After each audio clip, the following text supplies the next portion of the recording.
Bueno, vamos a iniciar con el tema de hemorragia gastrointestinal. Este es un tema muy importante. Tal vez no nos alcance el tiempo de terminarlo hoy. Mañana se supone que es día festivo, pero de todos modos van a tener clases. Pues se Pues no. supone que sí, o no sé. Pues no se Bueno, recorre para hasta el viernes. Por no, ser 5 de mayo se recorre hasta el viernes. hasta el viernes, qué puentesote, porque hasta el viernes y apenas es lunes. No, o sea, lo que me refiero es que el 5 de mayo sí se elabora, pero no se elabora el viernes, o sea, este viernes que viene. Ok, entonces mañana sí podríamos tener clases. Pues yo creo que lo checamos en el calendario y le decimos bien, ¿no, doctora? Bueno, Mejor. lo verificamos también y si no lo alcanzamos a terminar hoy para terminarlo ya sea mañana o el miércoles. Ahorita yo creo que las clases van a tener que estar siendo en las tardes porque en la mañana en el hospital es muy difícil conectarse con el sistema de ahí del hospital. Pero bueno, pues vamos a iniciar. Entonces, bueno, vamos a ver lo que es la hemorragia gastrointestinal o sangrado de tubo digestivo. ¿Cómo se define? Es un síndrome ocasionado por la pérdida de sangre a través del tubo digestivo. Entonces, hay varias cosas que tenemos que determinar en relación a esto. Primera, ¿cuál es la fuente del sangrado? ¿Cuál es su magnitud y la velocidad de la pérdida? ¿Por qué es importante? Porque son de las pocas urgencias en gastroenterología. La hemorragia gastrointestinal puede ser algo que pone en peligro la vida del paciente en un determinado momento y en la mayor parte de los casos es clínicamente evidente, pero en algunos otros puede ser una sangre oculta en las evacuaciones, a lo cual se le llama también hematoquesia. Entonces, vamos a ver que hay dos formas de clasificar la hemorragia gastrointestinal. La hemorragia gastrointestinal se va a dividir en alta y baja y el término o límite anatómico que se ha determinado para decir si es alta o baja es el ángulo de Treitz, en términos anatómicos, que es la unión duodeno-yeyunal. A partir de ahí es hemorragia gastrointestinal baja y lo que se encuentre por arriba de esto se llama alta. La alta, a su vez, se va a dividir en sangrado variceal o no variceal, o sea, si es por varices esofágicas o no. Anteriormente, antes de la aparición de otros métodos diagnósticos como es la enteroscopía o la cápsula endoscópica, el sangrado de tubo digestivo se dividía en alto y bajo. Si nosotros llevamos a cabo una endoscopía de tubo digestivo alto, hasta donde más podemos llegar es hasta la segunda porción del duodeno. Si hacemos una colonoscopía, lo más lejos que podemos llegar es al ileón terminal. Entonces, había una buena parte del intestino que no podía ser explorado por ninguno de estos dos métodos. Con el advenimiento de la cápsula endoscópica y de la enteroscopía, ahora pues ha aparecido un nuevo término que se le ha denominado hemorragia de intestino medio, porque ahora ya lo podemos determinar. Las causas del sangrado, una de las mejores formas de clasificarlo es de acuerdo a la edad. Bueno, esto está un poquito dirigido a niños, pero en el momento del nacimiento, ¿cuáles van a ser las principales causas de hemorragia gastrointestinal?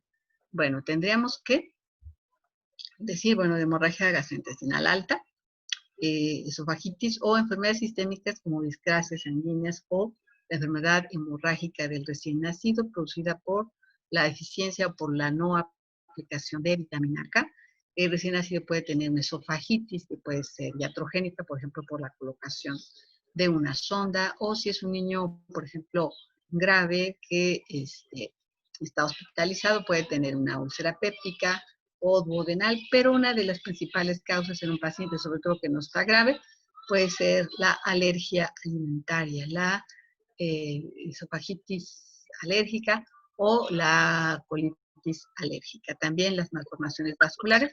Y una de las primeras cosas que tenemos que determinar cuando nos enfrentamos a un paciente con sangrado de tubo digestivo es, bueno, ¿es una hemorragia real o es una hemorragia que se le ha llamado facticia, que se puede ver que en el momento del nacimiento haya algo de trauma obstétrico y el niño degluta sangre materna, o bien el niño tiene epistaxis o muctisis, y entonces el niño puede vomitar sangre, pero en realidad el origen del sangrado no es el tracto gastrointestinal. Ya en edades posteriores van apareciendo algunas otras causas de hemorragia, como las más comunes van a ser las acidopépticas, como la gastritis, que se va a presentar el 25 al 75% de los casos, la úlcera gástrica o duodenal, la gastritis que puede ser de origen péptico, alérgico, por Helicobacter pylori, por traumatismos, por síndrome de Sobriner-Ellison, ya habíamos dicho también asociado a la enfermedad de Crohn, la esofagitis, que va a ser la causa en el 10 al 25% de los casos, y en general puede ser también de origen péptico, traumático, alérgico, y sobre todo en pacientes con inmunocompromiso puede ser de origen infeccioso por oportunistas, como pueden ser citomegalovirus, puede incluso producir úlceras esofágicas graves, herpes virus o por hongos, principalmente cándida. Y en estos pacientes pues hay que pensar en síndrome de inmunodeficiencia adquirida, a lo mejor están con tratamiento con inmunosupresores o tienen una inmunodeficiencia primaria. También, pues bueno, decíamos, las varices esofágicas pueden presentarse, ya sea en el adulto, pues la causa más común es alcohol, hepatopatía y cirrosis alcohólica, o en el niño puede haber otras causas de hemorragia por hipertensión portal. El síndrome de Mallory-Weiss, que ya lo habíamos mencionado, que decíamos que cuando hablamos de las lesiones esofágicas, dijimos que era una erosión o una ruptura lineal generalmente a nivel de la unión esófago-gástrica cuando hay vómito persistente. La duplicación intestinal o el divertículo de Meckel, que ¿por qué pueden sangrar estas lesiones? Porque pueden tener mucosa gástrica ectópica y malformaciones vasculares. Decíamos también, tenemos que descartar enfermedades sistémicas como pueden ser la coagulopatía, la presencia de trauma, y sobre todo en un paciente traumatizado, la hemorragia puede ser facticia por sangrado nasal o por hemoptisis o por el consumo de algunos medicamentos como el bismuto, el hierro, que pueden cambiar o teñir las evacuaciones de color oscuro, o bien algunos colorantes que se pueden encontrar en los alimentos, como en polvo para hacer agua de sabor que puede producir esto, el Kool-Aid, o las galletas Oreo pueden producir esto. Entonces, tenemos que hacer una historia clínica completa. Entonces, primero si es sangrado o no es sangrado, o sea, es una hemorragia facticia. ¿Cuál es el origen del sangrado? Y otra de las cosas muy importantes que tenemos que determinar es la magnitud del sangrado a fin de poder implementar medidas terapéuticas. Esto tiene implicaciones desde el punto de vista terapéutico. Bueno, aquí esta es una imagen de una gastritis erosiva crónica, que puede ser pues una de las principales causas de hemorragia gastrointestinal. También en recién nacidos, por ejemplo, si hay trauma obstétrico, cirugía bucal o otorrino laringológica, pues ahí en realidad pues el origen es la deglución de sangre. En niños la causa más frecuente son las gastropatías, ya sea erosiva por el Helicobacter pylori o traumáticas por el uso de sondas. La causa más común en jóvenes es la enfermedad acidopéptica. En los adultos jóvenes la causa más común son las varices esofágicas, realmente por hipertensión portal, ya sea por lesión hepática por alcohol, por hepatitis crónica, autoinmune, o cualquier otra situación que produzca hipertensión portal. Posteriormente ya veremos una plática de esto y vamos viendo cómo va cambiando la causa dependiendo de la edad. Algo importante, por ejemplo, si un recién nacido vomita sangre y no sabemos si la sangre viene de él o es que deglutió sangre materna, hay una prueba que podemos hacer que se llama prueba de APT, que nos sirve para determinar si el origen de la hemorragia es sangre materna o es que realmente el niño está sangrando. Y bueno, entonces en adultos jóvenes la causa más común son las varices esofágicas, pero en adultos mayores y ancianos, cuando un paciente presenta hemorragia gastrointestinal, no podemos ser tan conservadores. Lo primero que tenemos que considerar es que se trata de una neoplasia. Si lo descartamos, qué bueno, pero es lo primero que tenemos que buscar cuando nos enfrentamos a un paciente con estas características. Entonces, ¿cuáles son los métodos diagnósticos con los que contamos para poder llevar a cabo el abordaje de un paciente con hemorragia de tubo digestivo alto? Bueno, dentro de la historia clínica hay que ver, bueno, está vomitando sangre, eso nos habla de que el sangrado es más o menos abundante. ¿Tiene enfermedad hepática o no? Porque esto ya nos puede hablar de que hay hipertensión portal o no, y que la causa pueden ser varices esofágicas. Si hay fibrosis quística, por ejemplo, o el paciente es portador de una coagulopatía conocida, hay el antecedente epidemiológico de que, por ejemplo, el paciente deglutió un cuerpo extraño, que puede ser una pila que se abrió en el estómago o en el esófago y erosionó la mucosa. Sí, podemos checar el estatus de infección por Helicobacter pylori, hay el antecedente de ingestión de cáusticos, llevó a cabo, por ejemplo, un procedimiento dental y el paciente, pues, deglutió sangre, o una cirugía bucal.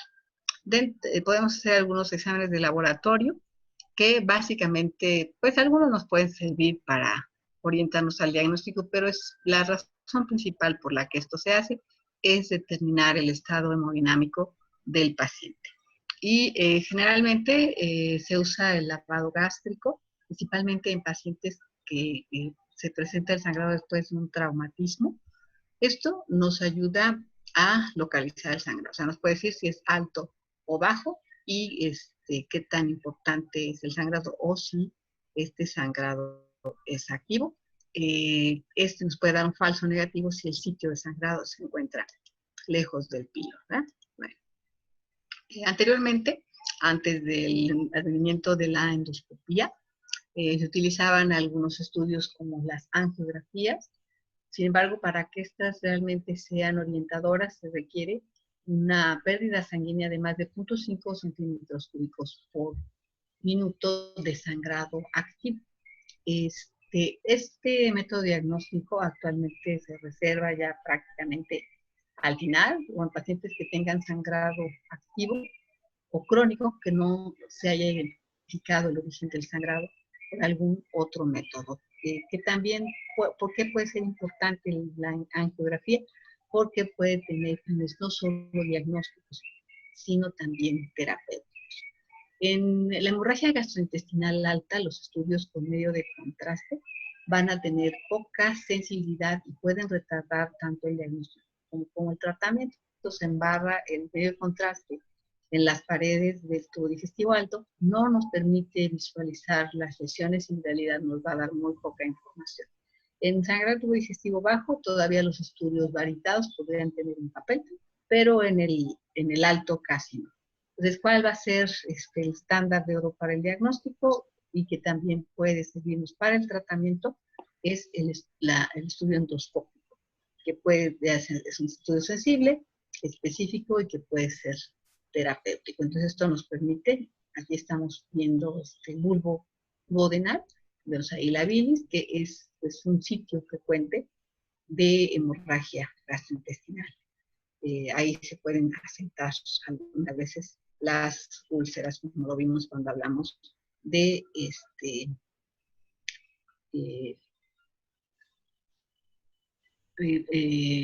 síndrome ácido péptico. Bueno, aquí dijimos que a su vez la hemorragia gastrointestinal alta se puede dividir en varicial y no varicial. Y la varicial pues es muy importante porque es una causa de hemorragia severa, profusa, grave, que en un momento dado puede poner en riesgo la vida del paciente.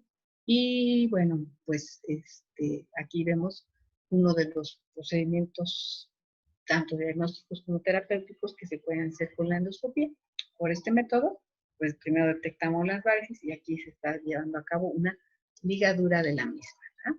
Entonces, una ligadura de varices esofágicas. Algunas pruebas diagnósticas que hacemos, vamos a suponer que hacemos el estudio endoscópico y no alcanzamos a observar el sitio del sangrado, podemos hacer una prueba de sangre oculta en heces para ver si hay presencia de sangre en las evacuaciones. La prueba de APT, que dijimos que sirve para diferenciar hemoglobina fetal de hemoglobina materna.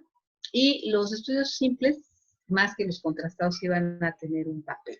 Por ejemplo, en pacientes recién nacidos o adultos mayores que tienen isquemia intestinal, enfermedad, o en los recién nacidos una enterocolitis necrosante, puede llegar a perforarse y entonces a través de una radiografía simple podemos descartar la presencia de perforación, sobre todo la presencia de aire libre subdiafragmático. Si estamos sospechando que el origen del problema del paciente sea una enfermedad hepática, pues tenemos que hacer un ultrasonido normal y un ultrasonido Doppler. A través del ultrasonido Doppler, lo que podemos detectar es la presencia de datos de hipertensión portal.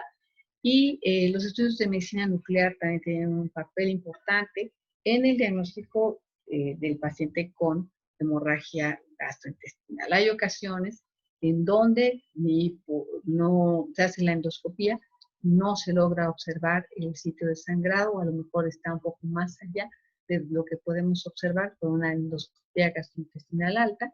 Entonces, podemos hacer dos tipos de estudios de medicina nuclear. Uno se llama gamagrama con eritrocitos marcados, que nos permite observar la presencia de sangrado activo.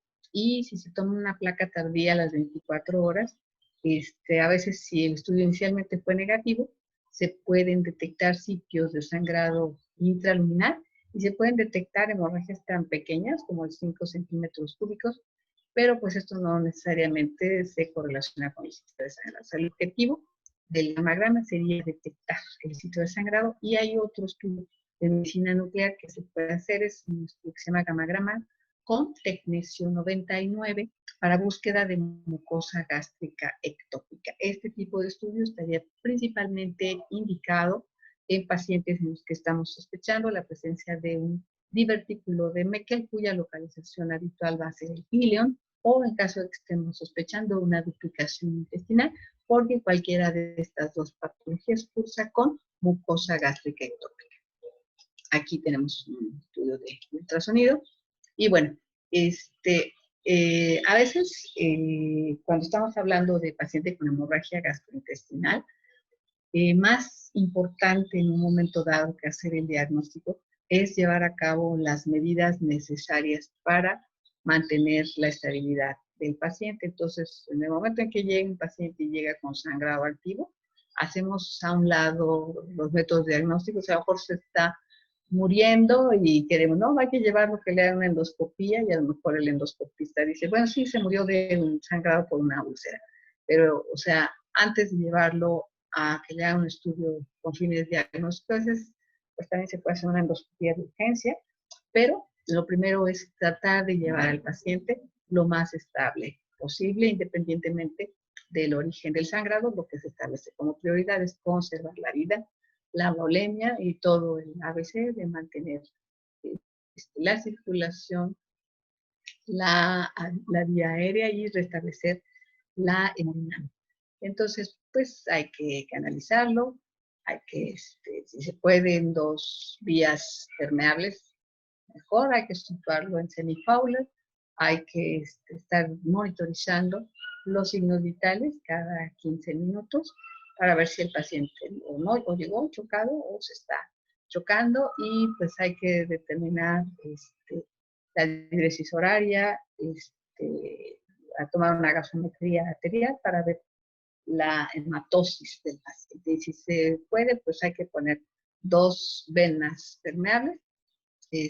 Y bueno, pues se puede obtener muestras para ver el hematocrito, para ver cómo está funcionando el riñón, la gasometría, y también pues para ver cosas que nos van a servir sobre todo para determinar el estado hemodinámico del paciente y que esto rija las medidas terapéuticas que vamos a llevar a cabo. Pues, ¿a qué le llamamos estabilidad? hematológica. Si hay una pérdida de más del 10% de la cifra inicial de hematocrito, significa que ese paciente está teniendo una pérdida profusa de sangre y en cualquier momento se nos va a chocar o va a perder la estabilidad hematológica, que a lo mejor se está manteniendo, echando a andar algunos mecanismos compensadores. Si el paciente requiere más de 3 paquetes globulares para mantener su hematocrito por encima del 28% en el transcurso de las primeras 24 a 48 horas, aun cuando la tensión arterial se mantenga a base de echar mano de los mecanismos compensadores, también ese paciente nos indica que, pues digamos, a grosso modo en un adulto, este tipo de alteraciones nos dicen que el paciente pierde o está perdiendo más de 1,5 litros de sangre y por lo tanto las medidas de reanimación deben ser enérgicas, por lo menos la recuperación de la volemia. Entonces, si no hemos logrado estabilizar al paciente, a lo mejor está acidótico, no está orinando, la tensión arterial está baja o le pusimos un catéter venoso central y la presión venosa central está baja, no es recomendable realizar los métodos diagnósticos hasta no estabilizarlo. Aunque bueno, también ustedes me podrían decir, pues bueno, mientras siga sangrando nunca se va a estabilizar y también tienen razón, es posible que se tenga que realizar una endoscopía de urgencia para a lo mejor inyectar alguna sustancia, cohibir el sangrado para que el paciente no se siga descompensando. Pero bueno, entonces lo primario es tratar de mantener la estabilidad y después ya establecer, como decíamos, si el origen del sangrado es por varices esofágicas o no. Entonces, la terapéutica o lo que vamos a hacer también pues depende de los resultados del estudio endoscópico. Vamos a suponer que al hacer la endoscopía, pues decimos, el origen del sangrado son varices esofágicas. ¿Por qué las tiene? Ya después veremos. Es por hipertensión portal prehepática, intrahepática, posthepática, tiene una regeneración cardiomatosa de la aorta, tiene cualquier otra cosa, ya lo veremos después, pero en este momento lo que tenemos que hacer es lo que podemos hacer para estabilizar al paciente, pues a las varices, ¿qué les podemos hacer? Las podemos ligar o las podemos esclerosar, les podemos inyectar químicos esclerosantes, dentro de los cuales hay una sustancia que se llama polidocanol, puede aplicarse alcohol absoluto o puede aplicarse incluso glucosa al 50%. Como químico hipertónico, en algunos casos, cuando el sangrado es profuso, se puede hacer una aplicación directa de adrenalina para variceal, o sea, no en el sitio de las varices, y este recurso se usa más bien para sangrado por úlceras, ya sea gástricas o duodenales, y para estos métodos también se pueden utilizar clips, o sea, clips endoscópicos para aplicar el vaso sangrante, y se pueden usar sondas térmicas, Hiderprop, que también por calor tratan de cauterizar el sitio del sangrado y con eso cohibir el sangrado o bien aplicar como sustancias procoagulantes o vasoconstrictoras peróxido de hidrógeno. Entonces, todo esto se coloca alrededor del sitio de sangrado. Estas últimas se utilizan, decíamos, principalmente para úlceras gástricas o duodenales, y los primeros, que son la ligadura, la aplicación de químicos esterosantes o hipertónicos, es para el sangrado debido a varices esofágicas.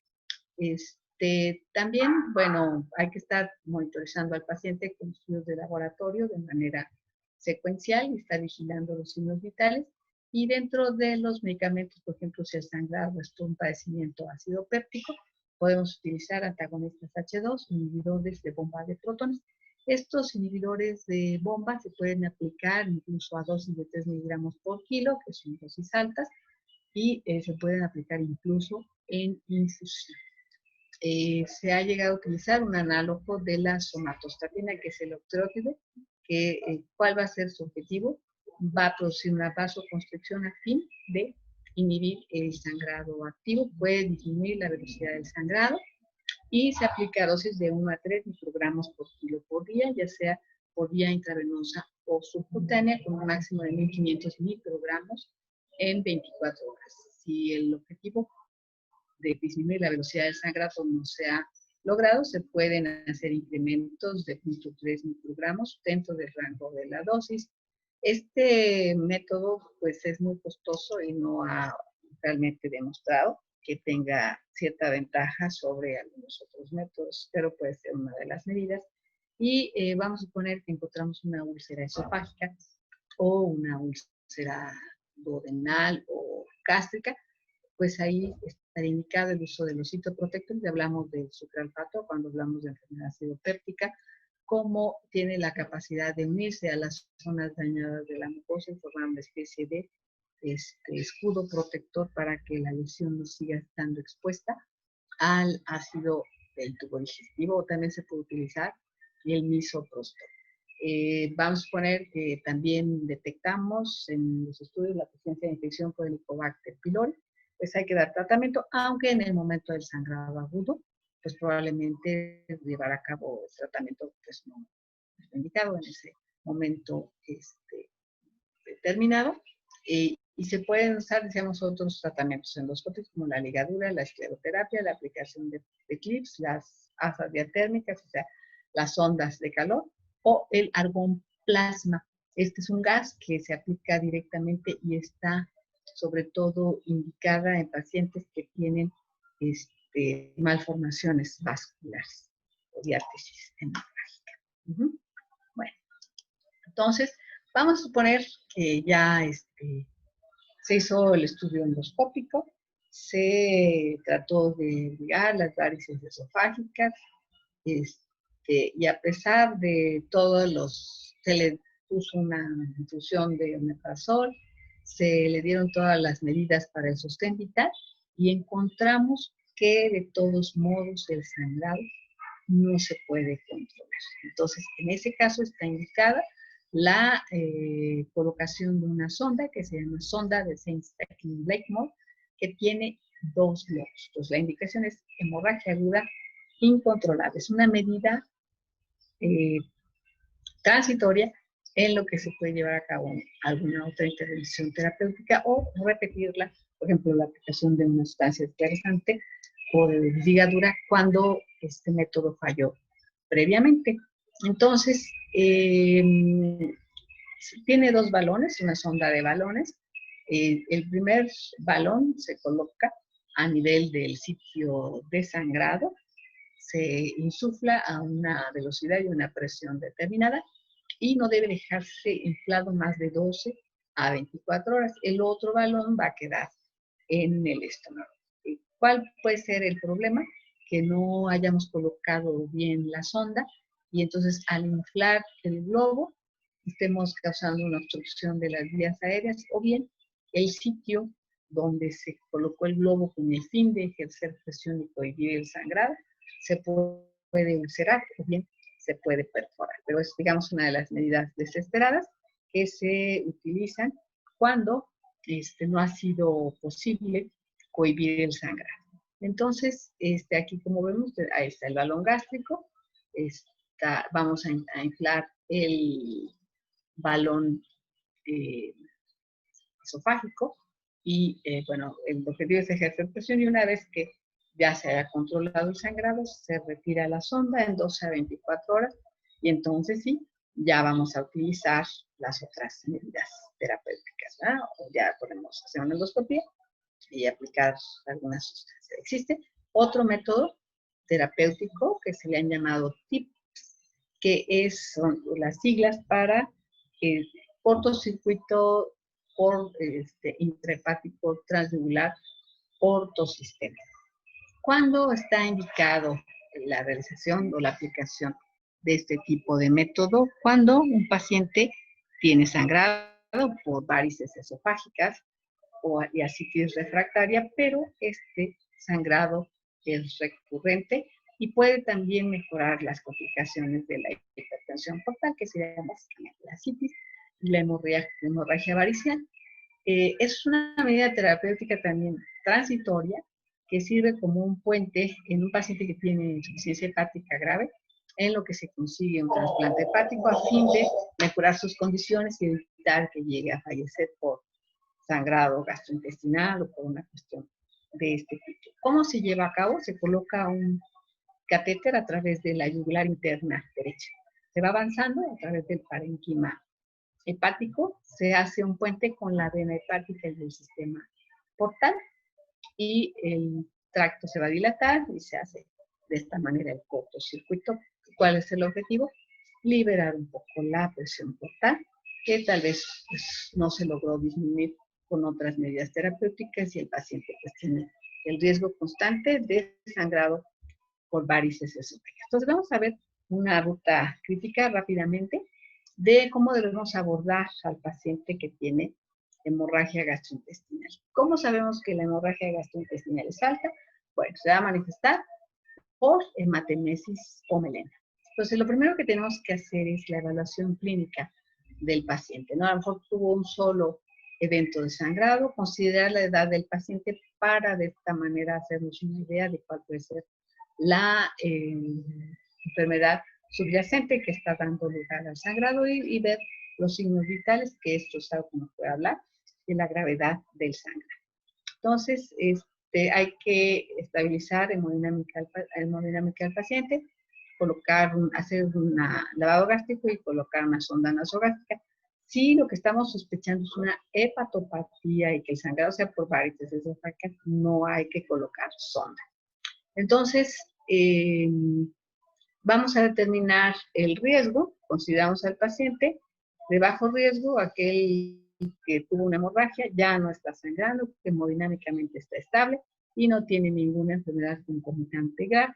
Consideramos que el paciente tiene alto riesgo cuando después de, a pesar de haber hecho un lavado gástrico, el sangrado persiste, hay hematemesis persistente o repetida, inestabilidad hemodinámica o el paciente cursa con una enfermedad concomitante grave. Y hay algo que es una hemorragia exsanguinante, o sea, hay bajo riesgo, alto riesgo y altísimo riesgo, que es la fístula aortomesentérica, que es así, es una superurgencia y el tratamiento es quirúrgico porque es una hemorragia prácticamente exsanguinante. Entonces, si es hemorragia exsanguinante, pues hay que hacer una endoscopía terapéutica y meter al paciente a cirugía. Si el paciente se considera de bajo riesgo, a lo mejor lo mantenemos en vigilancia en la sala de urgencias por unas horas.